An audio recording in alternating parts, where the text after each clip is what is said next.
Hi friends, எப்படி இருக்கீங்க? பேட்டை பராக். இன்றைக்கி நாங்கள் சவுதியில் ஜெத்தா ஏரியாவில் சென்னை தர்பார், நம்ம சென்னை ஹோட்டல் ஒன்று போனோம். அங்கே போயிட்டு என்ன சாப்பிட்டோன்னு சொல்கிறேன். நல்லா சாப்பாடு நல்லா டேஸ்ட்டாக இருந்துச்சு, காசும் கம்மி தான். அது போதும். நம்மளை மாதிரி புதுசாக வர பசங்க, அப்புறம் இங்கே இருக்க நம்ம காசு கம்மியாக நாங்கள் போனால் நல்லா ஹோட்டலும் சூப்பராக இருக்குது, சாப்பாடு நல்லா டேஸ்ட்டாக இருக்குது. சென்னை தர்பார் பார்க்கலாமா? வீடியோக்குள்ளே வாங்க போகலாம். அது முன்னாடி சப்ஸ்கிரைப் பண்ணுங்கள், லைக் பண்ணுங்கள். ஓகே.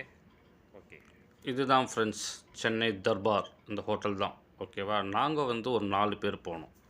போயிட்டு நல்லா என்ஜாய் பண்ணிட்டு ஊர் சுற்றிட்டு அப்படியே பசி வச்சு சென்னை தர்பார் போகலாம், போயிட்டு நம்ம ஊர் சாப்பாடு போய் சாப்பிட்லான்னு சொல்லிட்டு போனோம். ஃபஸ்ட்டு போனோம், தோசை ஆர்டர் பண்ணோம். நல்லா நெய் தோசை, சட்னி, சாம்பார்லாம் வச்சு கொடுத்தாங்க. நல்ல டேஸ்ட்டு, நல்லா சாப்பிட்லாம். செம்ம டேஸ்ட்டாக தான் இருக்குது. நல்ல சட்னி சாம்பார் சூப்பராக இருந்துச்சு பண்ணிட்டு அதுக்கப்புறம் ஒரு ஃப்ரைட் ரைஸ் வாங்கலாம் சொல்லிட்டு ஃப்ரைட் ரைஸ் வாங்கினோம், சிக்கன் ஃப்ரைட் ரைஸ். அதுக்கப்புறம் சில்லி சிக்கன், நம்ம ஊரில் சிக்கன் 65 சிக்கன் 65 வாங்கினோம்.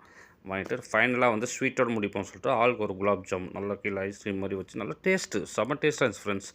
ஒரு வாட்டி நீங்கள் ஆனால் ஜிதாவில் போனால் இந்த ஹோட்டல் ட்ரை பண்ணுங்கள். நீங்கள் அதுக்கு முன்னே மறக்காமல் சப்ஸ்கிரைப் பண்ணுங்கள்.